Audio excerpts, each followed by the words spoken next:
Magandang araw sa inyong lahat mga kababayan. JDB uli ang inyong abang lingkod. Okay, so pag-usapan natin itong korapsyon dito.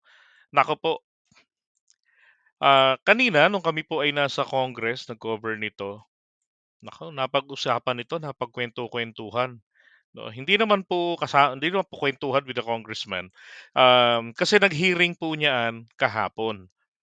Now, ang problema po rito sa programa na 'to na pinamana 'no, dito kay PBBM mula sa nakaraang administrasyon na perpekto po, anak ng kamuting kahoy, oo. Hindi ho perpekto, marami po palang depekto. Isa po sa depekto dito ang nangyari po sa mamang ito. Tingnan niyo ha. Huy, magsalita ka. Okay, re-upload natin.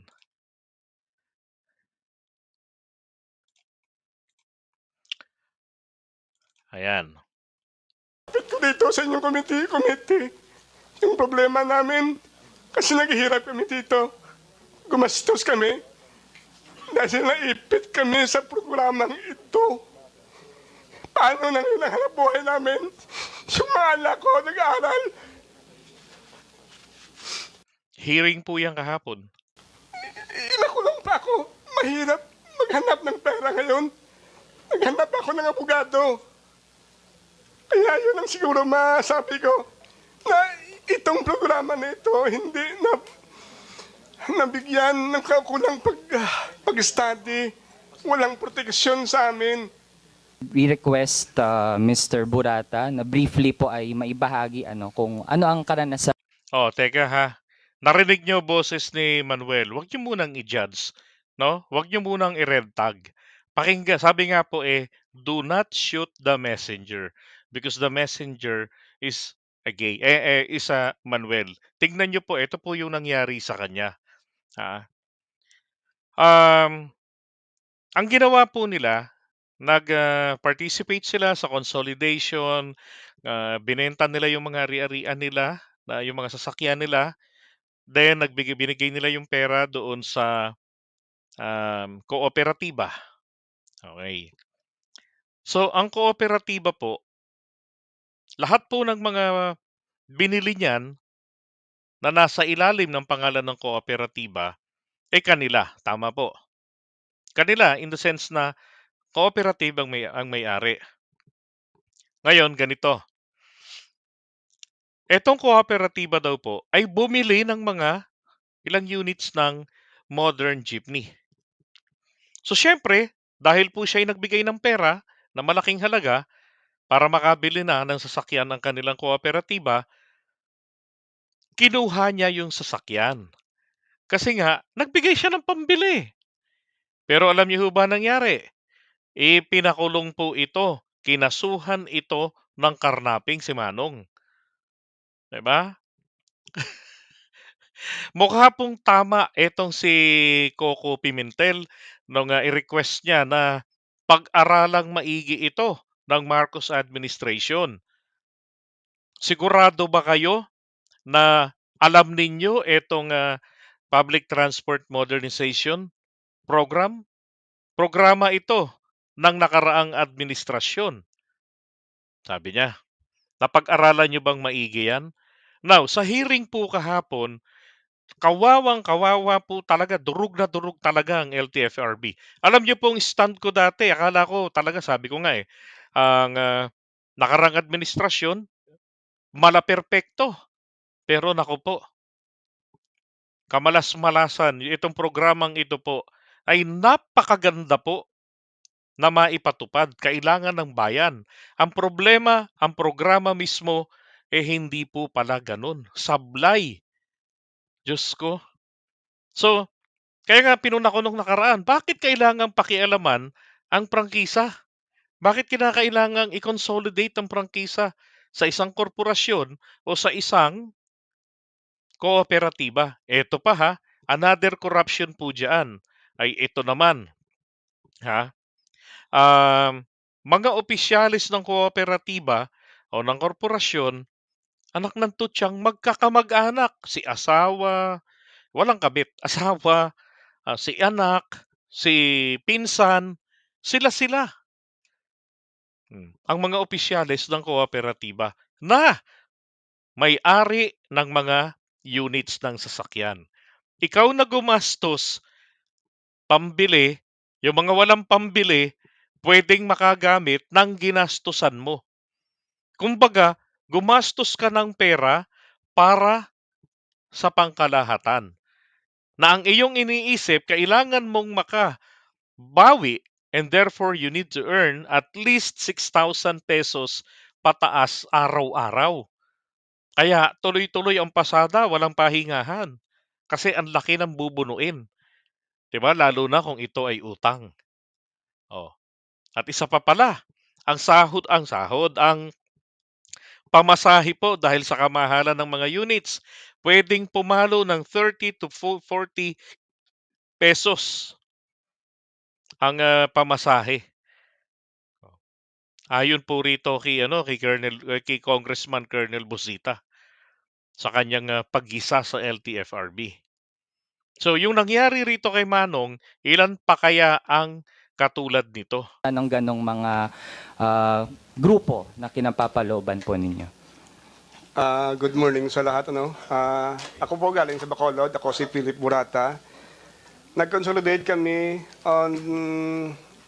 Ang aming ruta is Punta Taytay Central Market, pero nag-consolidate kami doon sa Santa Fe, San Dionisio Central Market. Nag-attach kami doon sa kanila at nalaman namin based on their SEC registration na ang nakapangalan sa ila korporasyon is 5-man corporation, nakapangalan sa asawa as secretary, yung CEO nila, yung president nila, yung mister niya. Grabe, di ba? Oh. Kaya kailangan nating sumabay sa pagbabago. Pero kailangan pong mabantayan ang mga panggagago.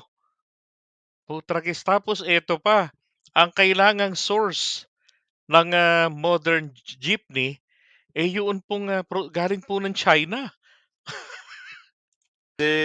Yung secretary si Maria Corazon Ocalinas, yung presidente si Mr. Ermen Ocalinas, yung treasurer, yung anak niya si Miss Colleen Ocalinas, at saka yung isa dito, relatives nila ata, at yung isa hindi ko to kilala, daw galing Cebu daw to. Pero masaklab sa amin, although nag-attach kami sa ila, since naipit kami sa programa na pag hindi daw kami nakakonsolidate, hindi na ma-restore ang mga prangkisa, mawala na kami ng trabaho. Alam niyo naman, yung alam ko na pagtatrabaho, pagkain sa pamilya ko, nung pagbabiyahe ko lang, since sarili ko may sasakyan, may dalawa akong sasakyan, nag-attach kami sa kanila, yung masaklap, on the latter part, happy kami kasi nakakuha na kami ng franchise, nakakuha kami na in compliance, nagasto kami ng mga millions of pesos to prepare our garage. Yung masaklap lately, gusto nila kunin yung sasakyan sa amin dahil daw sa kanila kapangalan. Pumunta ako sa LTFRB, sabi doon sa LTFRB, wala akong magawa dyan, o the office itself wala magawa dyan because it is an intra-corporate dispute. So pumunta kami sa office. Di ba? Walang maitutulong ang LTFRB sa kanila na hindi man lang pinakikinggan ang problema na nag-arise dito sa modernization. So, all I thought ay pinag-aralang maigi ito ng LTFRB at pulido. Unang-una, perpekto yung nakaraang administrasyon na nagsulong nito at, di ba, talaga namang ipinagpilitan na kailangan ito'y matuloy. In the previous press conference ni Daddy Diggs, tanong nga niya kay Coco Pimentel, kung hindi ngayon, kailan natin ito i-implement? Pero dito nakakaawa, di ba? Gumastos sila ng milyon-milyon, tapos yung sasakyan hindi sa kanila, nakapangalan po saan? Kooperatiba, sinong opisyales? Sina Grabe. nila ng SEC, humingi kami ng kwan doon, ng SEC registration nila, Totoo nga, gumasto kami para sa kanila, para sa sakyan namin, i-transfer yung franchise namin sa kanila, gastusan namin yung mga grahe in compliance with the requirements of LTFRB. Wala kaming pangalan sa kanilang corporation.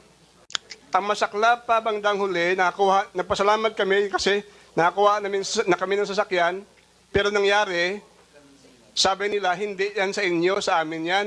Yung go out kami, yung ginastos namin doon. Di ba yung usapan natin or verbal, kami yung manage dito kasi sa amin to. So sabi nila, hindi sa amin yan, etc. etc. Ngayon, to prove with the committee, nag-file sila ng carnapping against us. 4 kami nagkaroon ng kaso ng carnapping, 38 counts of carnapping. Yung 44 units na na-approve sa amin ruta, na binigay naman sa amin, kami nagmamanage, kinuha nila yung 4 sa lansangan by force, binigyan nilang pera yung driver, naka-blatter din yon. Tsaka yung isa, pina-repair namin doon sa dealer for preventive maintenance kasi aircon daw sira doon. Silang kumuha, yung isa na impound ng LTO, kunin namin, ayaw ibigay kasi wala daw yung nag-apprehend. Kinabukasan, kinuha na ng Choret Corporation through secretary certificate na sila yung nagmamayari ng sasakyan. Kaya ngayon, ito, humaharap kami sa kaso ng 38 counts of carnapping. 4 kami. Inang yan, grabe. Sa kanila nang galing ang pambili. Ito pa ha, ito pa. Tignan yung kawalang hiyaan ng programa ha. Tignan nyo ha. Ang gobyerno nagsasubsidy ng 200,000 pesos. Okay? So when we say subsidy, it is a grant. It is a free money. Makaka-avail po ng grant, ng bigay na pera, hindi po babayaran yan. Hindi yan babalik sa gobyerno. Kapag ikaw ay miyembro ng kooperatiba o ng korporasyon, tas give up mo na sa kanila ang iyong prangkisa. So kumbaga, kayo, operator, magiging kumbaga driver ka lang. 'Di ba? Magiging driver ka lang. Yung mga drivers mo, mga kumbaga contracted mo na mga drivers. Pero pera galing sa inyo. Kayo ang binigyan ng gobyerno. 'Di ba? 200,000 pesos mahigit na subsidy. Ito pa po ang korupsyon dito.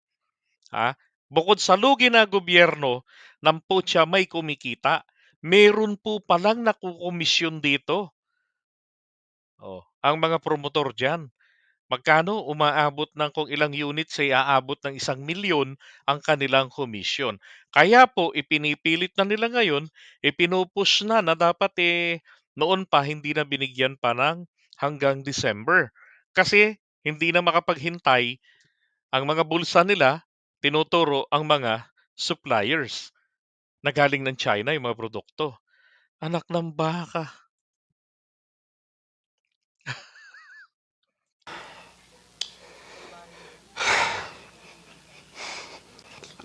My wife, and akong doon kaupod, ay dalawa akong kasama.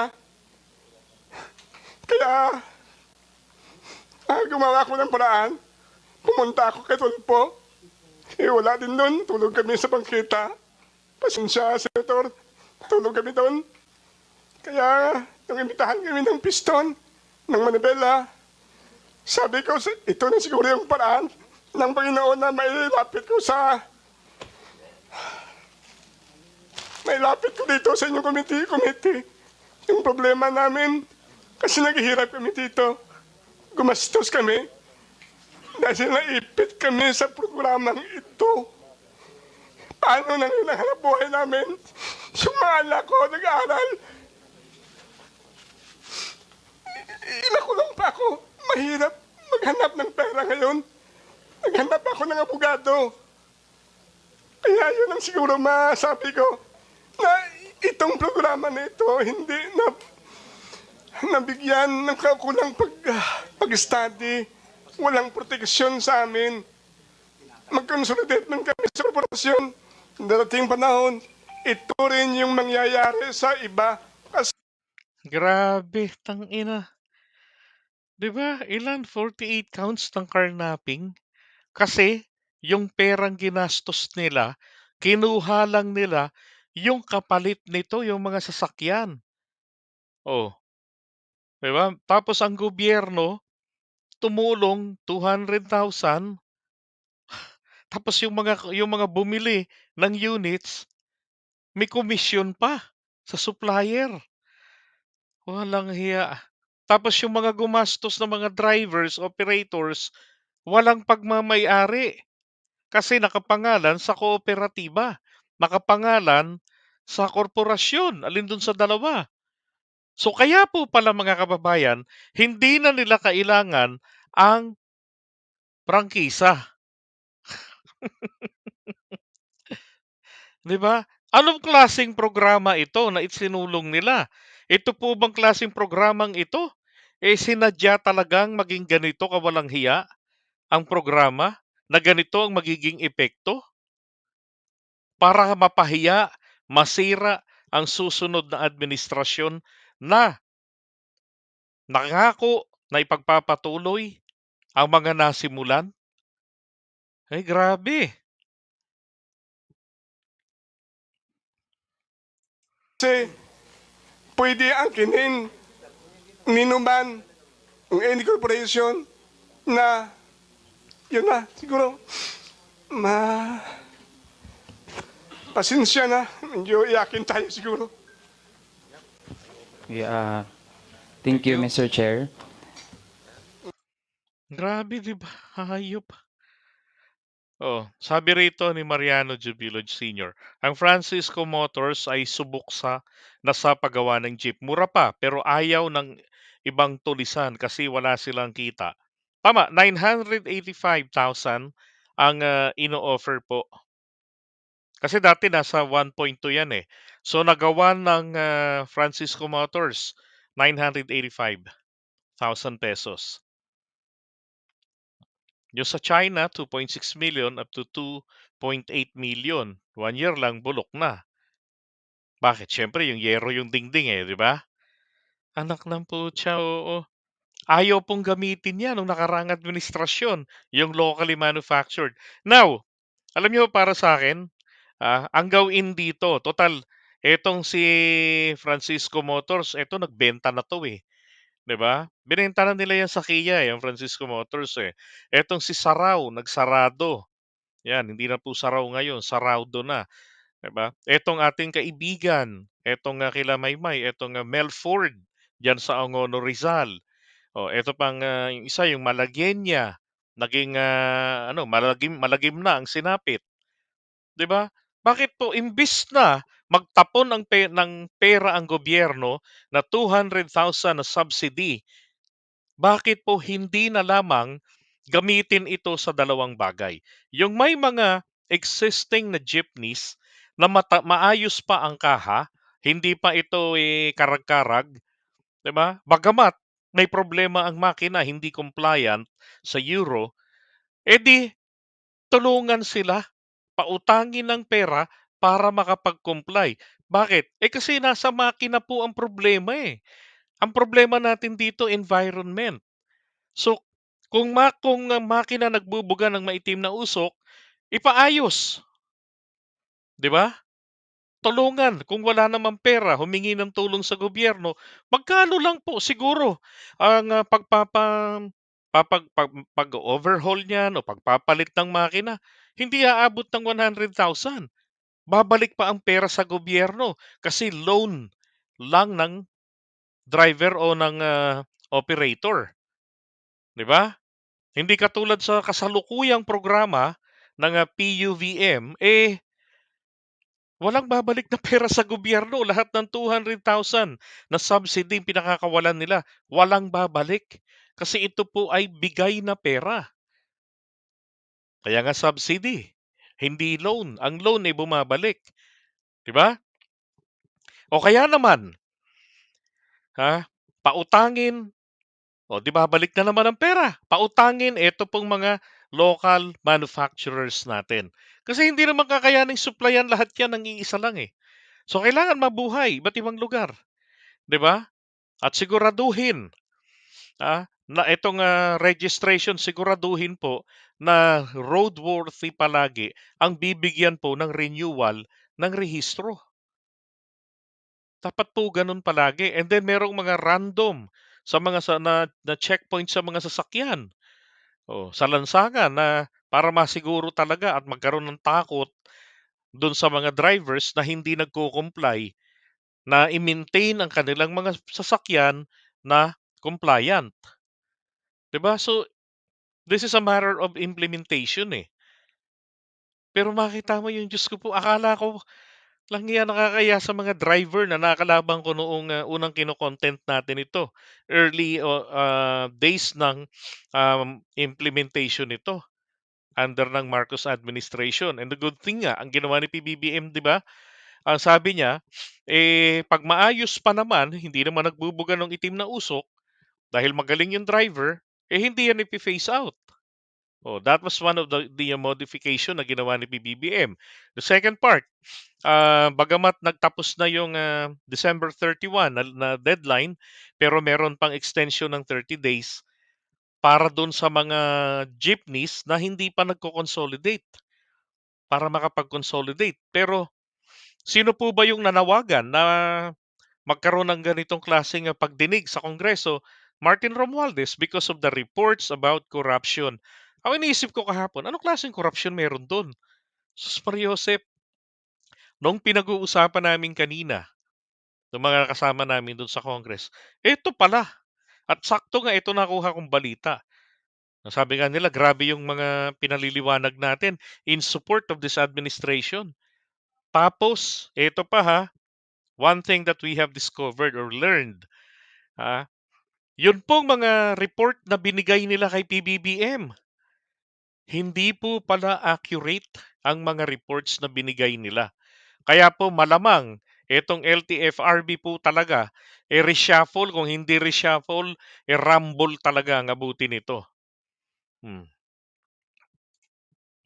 Sabi ni ano, ni Manoy Bong Orense, Sir JDB, napag-aralan mabuti yan kung paano kumita ang mga walang hiya. Mga walang awa, buti na lang na isiwalat. Ang tanong, ano ang hakbang ng kasulukuyang gobyerno? Okay, so meron pa namang hearing yan kung di ako nagkakamali kasi may mga recommendation pa yan. But definitely, eh, ang ending po nito ay malamang sa malamang isuspend po ng presidente yan indefinitely. Hanggang sa maresolba ang mga butas ng modernization at mapagaang. Kasi kung meron kang jeepney na pwede mong i-upgrade, hindi mo kailangan na mabigyan ko, hindi kailangan ng 200,000, sabihin natin sapat na ang 20, sapat na 50, tapos isusoli mo pa yan, babayaran mo pa sa gobyerno, 'di ba? It's a win-win solution. Hindi yung ipagsiksikan sa mga operators, sa mga drivers na isuko niyo na yung prangkisa ninyo, consolidate na ninyo, mag-member kayo, 'di ba? Tapos magbibigay kami ng mga ayuda. Kapag nag-solo ka, wala kang mahihita na tulong sa gobyerno. That is oppression, 'di ba? Bakit i-deprive kung yung iba tutulungan, tapos ikaw hindi?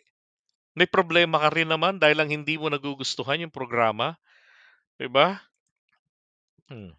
So mabuti etong si Martin Romualdez nanawagan na imbestigahan ito. Mm. Abangan natin diyan ang, aksyon ni BBM. But what I am hoping is, sooner or later, if bago mag-end ng, buwang ito, suspindihin niya na 'yan. Naku, mag-iiyakan na naman ito ang mga DDS. Baka magpuntahan na naman sila diyan sa circle, 'di ba? Grabe, nakakaawa si Manong, oo.